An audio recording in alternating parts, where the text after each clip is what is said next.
अभी जैसा मैंने बताया कि mainly diabetes type 1 type 2 diabetes होती है।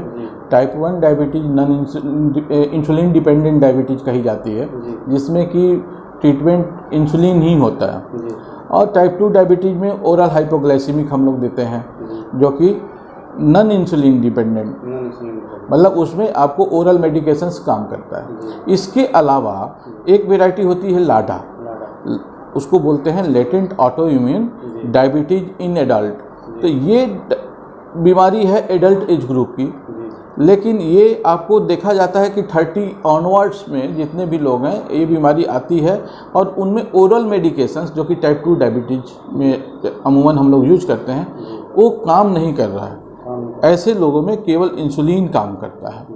तो ऑल्दो ये लेटर एज ग्रुप में हो रहा है, लेकिन इंसुलिन से ही इसमें ट्रीटमेंट दी जाती है और इंसुलिन ही प्रभावी होती है। यानी कि ये जो डायबिटीज़ है टाइप 1 डायबिटीज के जैसा ट्रीटमेंट है, लेकिन एज ग्रुप जो है टाइप 2 जैसा है, एज ग्रुप टाइप 2 जैसा है।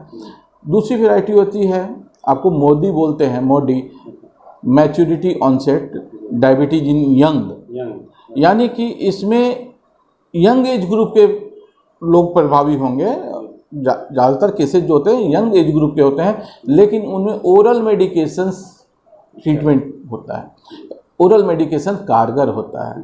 तो हालांकि अर्ली एज ग्रुप के लोग इन्वॉल्व हैं एज ग्रुप, लेकिन जिसमें कि अर्ली एज ग्रुप में मैंने बताया था कि टाइप 1 डायबिटीज होता है और उसमें इंसुलिन इलाज होता है, लेकिन ऐसे लोगों में अर्ली एज ग्रुप के हैं लेकिन ओरल मेडिकेशंस कारगर होता है और उससे हम लोग ट्रीट कर सकते हैं। तो ये दो एक ऐसे एक्सेप्शनल कंडीशंस हैं जिसमें कि आपको जनरली केस ओपीडी में आता है तो देखते हैं कि हाँ 10 साल के बच्चे को अगर हो गया या 20 साल के बच्चे को डायबिटीज़ लेके आता है तो हम लोग क्या करते हैं, ये मान के चलते हैं कि टाइप 1 डायबिटीज़ होगा। लेकिन अगर वो मोदी है तो वहाँ पे आपको ओरल मेडिकेशंस काम कर जाएगा, लेकिन अगर वो टाइप 1 है तो वहाँ पे इंसुलिन ही कारगर होगा, इंसुलिन से ही इलाज करेंगे। हालांकि एक टेस्ट इसके लिए बनाई गई है, स्टेरेज, इंसुलिन स्टेरेज टेस्ट करते हैं, जिसमें कि स्टेरेज की लेवल हम लोग चेक करते हैं। अगर इंसुलिन स्टेरेज लेवल आपको बहुत ही कम है, इसका मतलब कि आपको ऐसे मरीजों में इंसुलिन ही लगाना पड़ेगा, अदरवाइज आपको ओरल मेडिकेशंस इसमें कारगर नहीं होंगे। तो ये एक तरह का पहचान है कि आप टाइप 1 डायबिटीज़ के केस हैं या टाइप 2 डायबिटीज़ के केस हैं। रफली हम लोग एज ग्रुप के हिसाब से कर लेते हैं और एक बार ट्रायल बेसिस पे भी देख करके देख लेते हैं कि ओरल मेडिकेशन नहीं काम कर रहा है तो इंसुलिन लेना पड़ेगा साहब।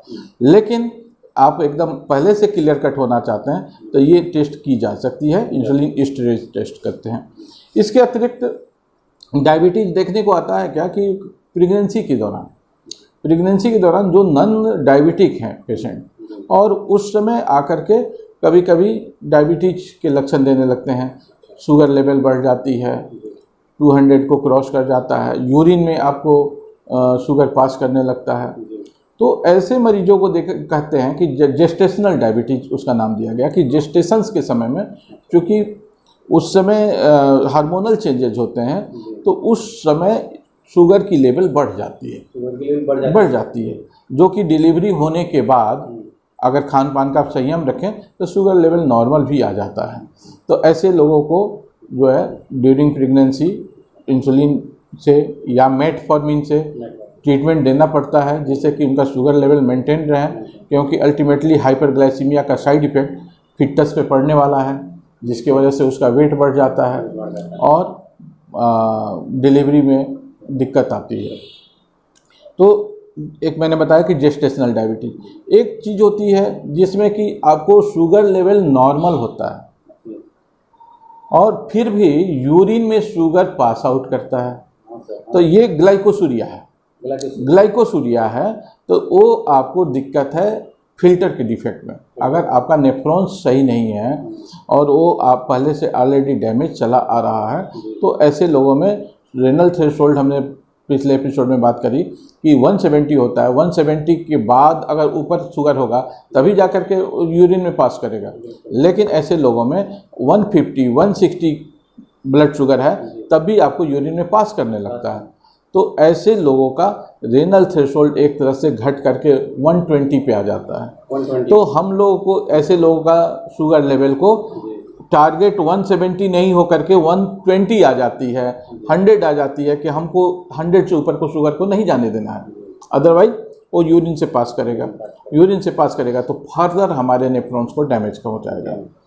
तो ये जितने भी हमने डायबिटीज़ बताए हैं, इसके अलावा स्ट्रेस डायबिटीज़ है जो कि कभी कभी कोई किसी क्रोनिक बीमारी की वजह से, अभी जैसे कोरोना चल रहा था उसमें ड्रग इंड्यूस्ड डायबिटीज़ आ जाती है, स्टेरॉइड का काफ़ी मिसयूज हुआ। तो ऐसे लोगों में स्ट्रेस हो या ड्रग इंड्यूस्ड हो, इस टाइप की डायबिटीज़ देखी गई है। तो किसी भी कारण से अगर शुगर लेवल 200 को क्रॉस करे डायबिटीज़ है, और हम लोग को इस ब्लड शुगर लेवल को मेंटेन करके रखना है। फास्टिंग लेवल को, पीपी लेवल को किसी भी लेवल में हो वो 150 160 को क्रॉस नहीं करने देना है।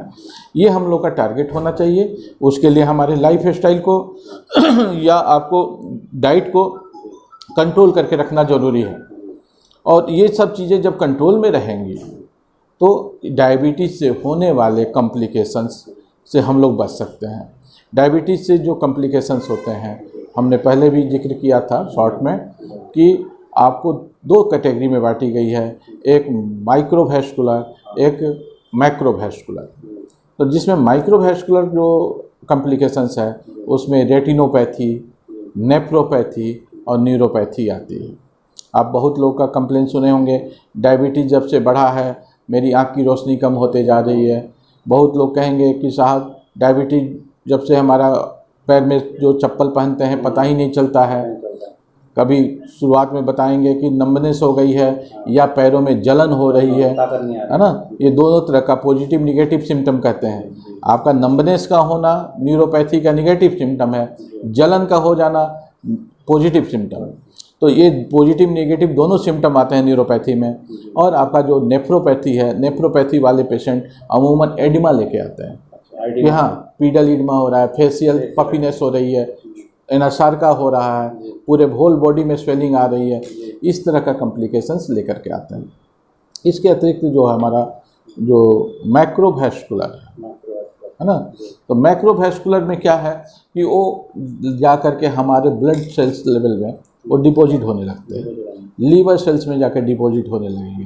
तो जिसके वजह से हमको जो है हार्ट की बीमारियाँ, एथेरोस्क्लेरोसिस वगैरह डेवलप करने लगता है।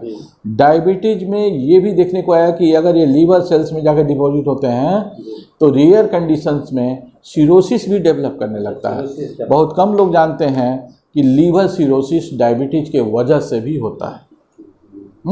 अगर आप देखेंगे, जी हाँ, लीवर सिरोसिस आपको होता है। ऐसा नहीं है कि केवल हेपेटाइटिस बी और सी और अल्कोहल के वजह से ही लीवर सिरोसिस होते हैं। डायबिटीज़ के वजह से भी लीवर सिरोसिस होता है और वो बंदा CLD में यानी क्रोनिक लिवर डिजीज में लैंड अप कर जाता है। और उसके बाद जो भी उसके कॉम्प्लिकेशंस हैं लीवर डिजीज के, वो कॉम्प्लिकेशंस उनमें आने लगते हैं। और तब जाके पता चलता है कि साहब ये तो नॉन डायबिटिक हैं और प्रीवियस में टाइम में ये जो है अनकंट्रोल्ड रहे हैं, जिसके वजह से इनको लीवर सिरोसिस बनी। तो साहब यही है, इसमें डायबिटीज़ में मेन चीज़ है हमारा खान पान सही हो, लेस कार्बोहाइड्रेट वाली डाइट हो, फिजिकल एक्सरसाइज हो और चिंता मुक्त जीवन शैली हो। उसके लिए ज़रूरी है कि आप नियमित रूप से प्राणायाम करें और अपनी मानसिकता को इस टाइप से ढालें जिससे कि कोई भी बात को आप जो है बहुत गंभीरता से ना लें, आपके मन मस्तिष्क पे बहुत ज़्यादा तुरंत से विचलित करने वाला इफेक्ट ना पड़े।